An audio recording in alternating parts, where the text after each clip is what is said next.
Fala galera, tudo bem? Sou o professor Roberto Falcione e aqui junto comigo o professor Natan. Sejam todos bem-vindos para mais uma aula de História em nome da Secretaria de Educação. Vamos agora para nós pensarmos a nossa Semana do Conhecimento. Fizemos aí todo um trabalho junto com a galerinha do todo o Paraná. Sejam todos bem-vindos. Deixa eu apresentar para vocês aí os objetivos da nossa aula. Reconhecer a pesquisa histórica e sua produção artística enquanto elementos do sujeito histórico. Identificar as principais características do patrimônio histórico material. Para finalizar, apontar a função social dos patrimônios na continuidade da memória. A aula passada vocês viram aí, águas banhadas pelo mar Mediterrâneo, Império Romano já caindo, como diz o outro, desagregação do Império, aula 79, e hoje vocês vão estudar com o professor Roberto, patrimônio histórico, que é material, as mudanças e permanências. Vamos focar um pouco no Museu Paranaense, tem umas surpresas aí bem bacaninha para nós discutirmos na nossa aula de hoje. Bom, primeiramente, então, entendemos como mudanças e permanências, né? A sociedade está sempre de uma maneira dinâmica, né? A história, a construção da história do homem ao longo do tempo. Algumas permanências é possível observar, como também várias mudanças ao longo do tempo nós podemos perceber. Podemos perceber mudanças na nossa casa, na nossa cidade, no nosso bairro, até na nossa rua, né? Um asfalto que mudou, como diz o outro, né? De uma gestão para outra, a cor de uma pintura, de uma casa. Tudo isso nós entendemos como mudanças, mas há as permanências. As permanências são situações, focos, patrimônios que, mediante tantas transformações da sociedade, as permanências ficam. E parece que ela está cristalizada no tempo, e acho que é a parte mais bacana da nossa aula de hoje. Observarmos o Museu Paranaense como uma permanência na história. A história estuda também as permanências, como nós comentamos então, tem exemplos, né, de algumas cidades brasileiras, os prédios históricos, que entra exatamente nesse ponto o Museu Paranaense, que fica na capital do Paraná, né, em Curitiba, muito próximo do Largo da Ordem, e nessa aula vocês vão conhecer um pouco da história do Museu Paranaense, desde a sua residência da família Garmater, uma família do comércio de frigorífico do início do século XX no Paraná, enfim, na capital Curitiba, até se tornar um museu, passando inclusive como sede do governo paranaense. Chegou a ser, antes quando não tinha ainda o Palácio do Iguaçu. Aqui o Museu Paranaense, então construído entre 28 a 29, uma das uma das fotografias que o Museu Paranaense nos forneceu, mandar um abração para toda a administração, os funcionários, a Gisélia, o Fabiano, que foram muito receptivos comigo lá. Poxa vida, fiquei muito feliz pelo atendimento deles. Essa aqui é uma fotografia que nós podemos colocar como uma das mais antigas do Palacete. Esse é o Museu Paranaense, galerinha do sexto ano. Aqui está uma fotografia atual. Se você observar aqui no canto esquerdo da fotografia, tem uma construção que não condiz com a realidade, né? Tem nós podemos, um torreão, quase um torreão, né? Um centro maior, mais alto, né? Um sótão, como diz o outro. Tem os andares, né, do prédio, do palacete. Só que aqui parece que tem uma construção maior. Aconteceu depois de 2002. Para tentar abrigar todo o acervo do museu, foi construído esse anexo. Não é um anexo, é uma ampliação. Anexo, quando nós falamos que é uma construção até que foge, né, de uma característica moderna, e eles fazem essa anexação. Nesse caso, é uma ampliação. Tentaram imitar o modelo que era, como vocês vão ver daqui a pouquinho no vídeo que o professor Roberto fez para vocês, especialmente para vocês. Aqui então o prédio histórico. Vamos entrar, então, o nosso tema patrimônio histórico, Museu Paranaense, e nós vamos então discutir inclusive sobre essas mudanças e permanências. Fiquem com os olhos bem atentos, galerinha do sexto ano, para vocês entenderem qual que é a nossa proposta de aula aí. É com vocês agora.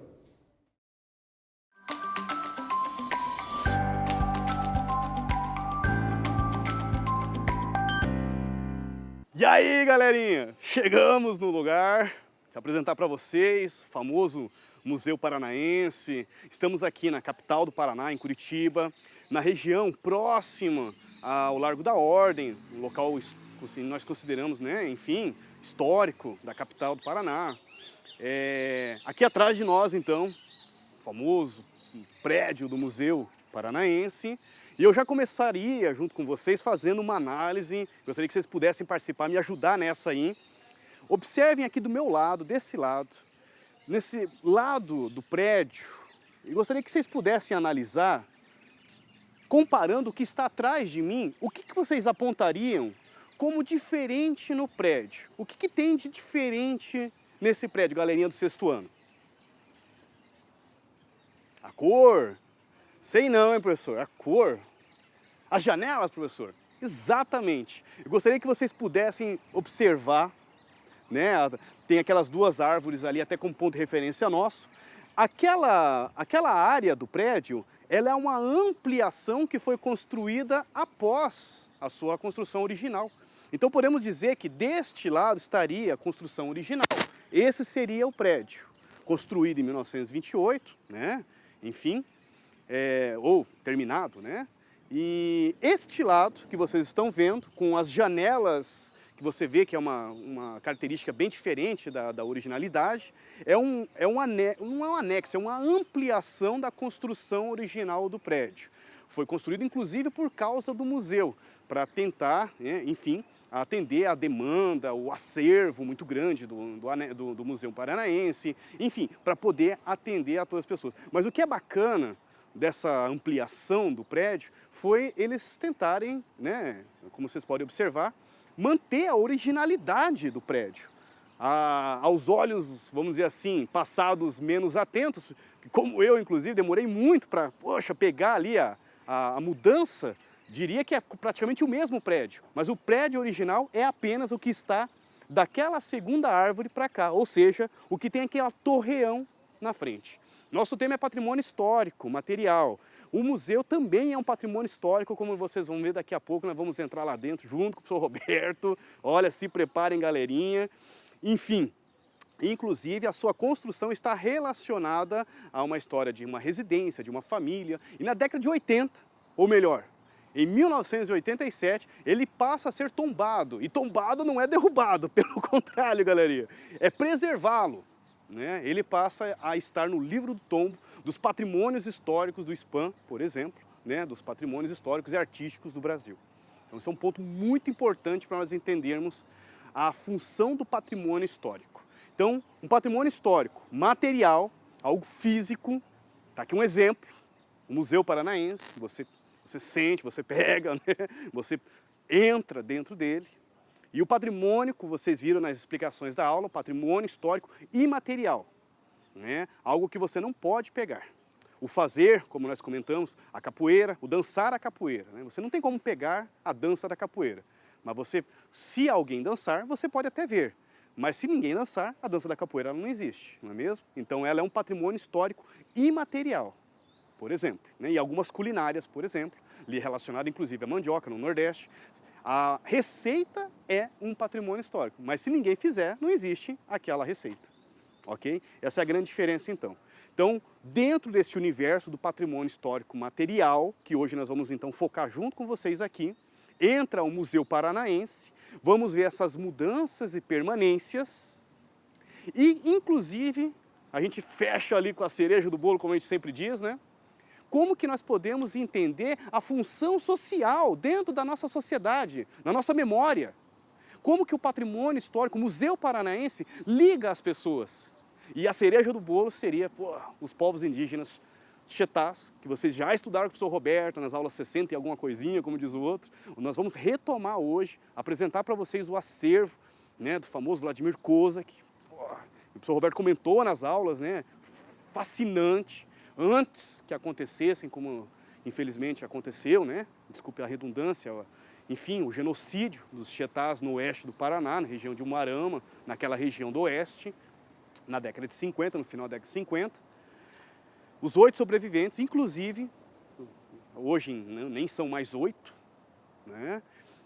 E somado aos descendentes, hoje já se passa de 200, inclusive visitam o Museu Paranaense, e é aí que nós vamos entrar. Como que o museu tem essa função de ligar, né, a memória, o lugar e a história. Vamos lá, galerinha? Entrem junto comigo nessa aí, deixa eu apresentar para vocês o Museu Paranaense. Então, toda a sua arquitetura foi depois da década de 80, quando passa a ser então um patrimônio histórico, inclusive depois, né, de 2002, quando se torna então Museu Paranaense. há toda uma tentativa de reconstituição em alguns pontos do museu que tentasse manter a sua originalidade da época da construção da família Garmater, que foi a família que construiu, né, o prédio em 1926, 1928. Então, através de fotografias, isso é um ponto bacana, porque passa a se utilizar novamente o conceito de fonte histórica, né? Então, através de fotografias da família Garmater, tentavam reconstituir um papel de parede, a pintura da parede, algum desenho, é muito comum dos palacetes antigos. O próprio Museu Paranaense é um palacete, né? A gente utiliza esse termo, um palácio, um palacete, com as suas tudo requintados, que dá a lembrar da época do século XIX, apesar que a sua arquitetura, inspirada numa construção alemã, numa casa alemã, né? Ele foi construído no início do século XX, em 1928. Né? Então, além de alguns pontos específicos, da janela, né, o piso, através das fotografias, né, vamos dizer assim, os restauradores conseguiram alguns pontos específicos do museu, conseguir trazer o mais próximo possível, né, a pintura, a cor da pintura da parede, algum ponto específico do museu. Então, a história do Museu Paranaense, né, ela começa como uma residência, como nós comentamos ali na frente da fachada. Era uma construção menor do que nós temos ali hoje, nós mostramos ali o foco, né, da construção original, mas a gente traz algumas imagens daqui a pouquinho, algumas fotografias para vocês verem, ou durante a aula também o professor Roberto traz para você lá no estúdio. Nessa construção, a família Garmater demorou muito pouco tempo, apenas entre 8 e 9 anos, né, lá por 1938, ele passa a ser, então, que nós podemos usar o termo estadualizado, ou enfim, comprado pelo Estado do Paraná, para ser a sede do Estado do Paraná, do governo. Né? O nome foi vendido, inclusive, a chamada 400 contos de réis, réis mesmo, né? Hoje nós temos a nossa moeda real, era réis. E se considera que foi assim, uma venda assim, muito alta, que realmente era um valor muito acima, 4 vezes acima do valor de mercado, do metro quadrado das construções da época. Além disso, então, a partir de 38 até 54, então, ele continua sendo o Museu Paranaense, ele passa sendo o Palácio São Francisco, a sede do governo do governo do Estado do Paraná, ainda não havia o Palácio do Iguaçu, né? E inclusive tem uma grande curiosidade, em 45, quando o presidente do Brasil, chamado Getúlio Vargas, ele teve que sair do governo, aqui havia um interventor chamado Manuel Ribas, que fazia função, né, estava no cargo de governador, e todo mundo esperando a sua saída junto com a do presidente, né, os interventores dos estados do Brasil teriam que sair juntamente com ele, imaginava que ele já tinha saído, e ele tinha fama de ser um homem assim muito sério e tudo mais. A galera entrou, o pessoal entrou no palacete, coisa assim muito fora do comum, porque imagina, é a sede do governo central do Paraná. Mas não sabiam que ele ainda estava. Quando o interventor Manuel Ribas desce da escada, todo mundo ficou com aquele silêncio, como diz outras lendas curitibanas do Paraná, todo mundo baixou a cabeça, ficou sem graça, saiu pela porta ali, como diz o outro, e nisso ele estava saindo para entregar, enfim, né, a sua saída do governo do Paraná. Então, a partir da década de 60 tem essa mudança, chegou até ser mesmo um museu de arte, né, na década de 80, né? Eu falei, o professor Roberto comentou, inclusive, que em 87 ele acabou sendo tombado pelo patrimônio histórico, sendo um patrimônio histórico do ISPAM. Lembra que tombado é ao contrário, né? Preservar e não destruir. A palavra tombo, né? O livro tomba, quando se passa a ter toda uma lei de proteção e preservação do patrimônio, do prédio. E em 2002... ele passa a ser Museu Paranaense, antes chegou a ser até Museu de Artes do Paraná, em 2002 ele passa a ser Museu Paranaense, que daí por causa disso teve a necessidade de construir aquela ampliação, para conseguir atender a todo o acervo do Museu Paranaense. É o 7º prédio que foi colocado no Museu Paranaense, então eles têm essas mudanças também trazidas, ok? Nós vamos agora trazer para vocês outras novidades aí, outras curiosidades, desculpe, do Museu Paranaense. Pô, fique ligado aí que nós vamos se divertir junto comigo aí.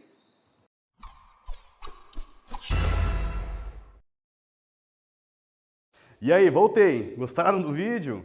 Bom, esse é um primeiro de uma trilogia que nós vamos fazer, são 3 vídeos. Não percam as próximas aulas da Semana Cultural, da Semana do Conhecimento. Ficou bem bacana essa história sobre o Museu Paranaense, inclusive quando nós vamos ter uma participação especial, uma arqueóloga sobre o acervo dos Chetás, a parte que conta a história da tribo indígena Chetás aqui no Paraná, ok?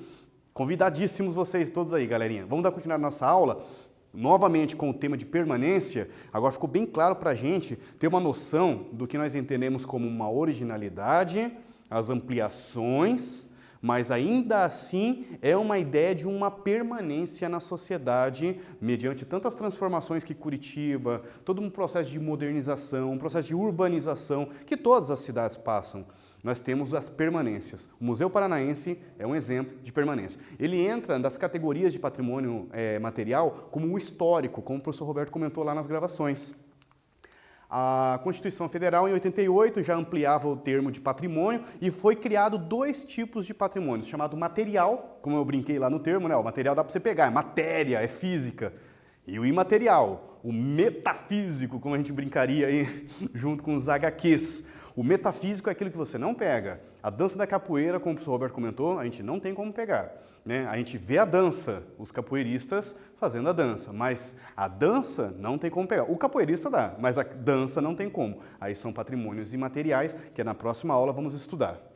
Materiais, então, ele pode ser arqueológico, paisagístico, belas artes, artes e os imateriais, saberes, celebrações, formas de expressão e lugares. Agora vocês vão ter uma atividade junto com o professor Roberto, no Museu Paranaense. Como que ele pode ser compreendido como um patrimônio material? Deixa uma dica, ele entra naquela categoria do histórico, porque a sua função, além de preservação da história, por isso que ele é histórico, é também fazer essa ligação de lugar da memória, da permanência com a história de Curitiba, com a capital do Paraná. Daqui a pouquinho nós voltamos, corrigimos juntos.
Voltei! Vamos corrigir juntos. O Museu Paranaense, além de estar relacionado à história, seu acervo está voltado para a preservação dessas memórias. Agora vamos para o nosso último tema da nossa aula, a Semana do Conhecimento.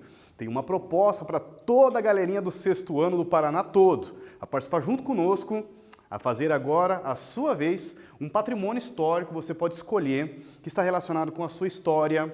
Por isso que o nosso conceito de sujeito histórico, para você entender que você também é produtor da sua história, ou do seu bairro, ou da sua cidade, ou até mesmo da sua casa, da sua família, algum patrimônio, algo que está importante, que você acredita, que está relacionado com a história, utilize fotografia para você encontrar aqui uma permanência relacionada à tua história, à história da sua cidade.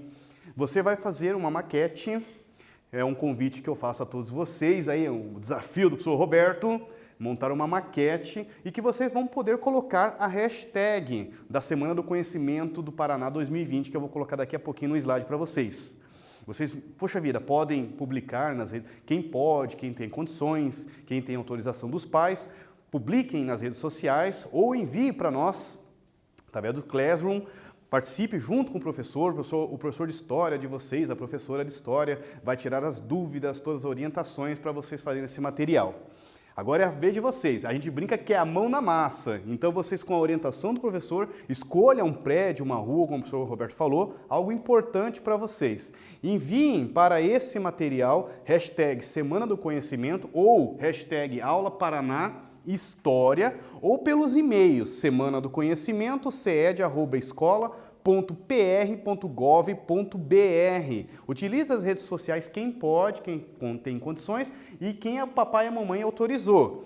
É muito bacana vocês colocarem a criatividade em prática e menor possível não sair de casa. Agora é a hora da criatividade. Utilize material reciclado, latas, papelão, tudo que você tem na sua casa, cola, né, madeira, tinta, guache, lápis de cor.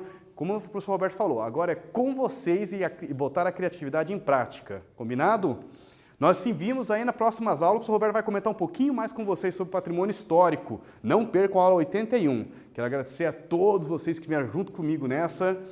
Não percam, próxima aula, vamos retomar de novo a Semana do Conhecimento. Um abração a toda a galera do 6º ano do Paraná. Foco nos estudos, força. Um pouquinho de fé não faz mal a ninguém. Valeu, galerinha, até a próxima!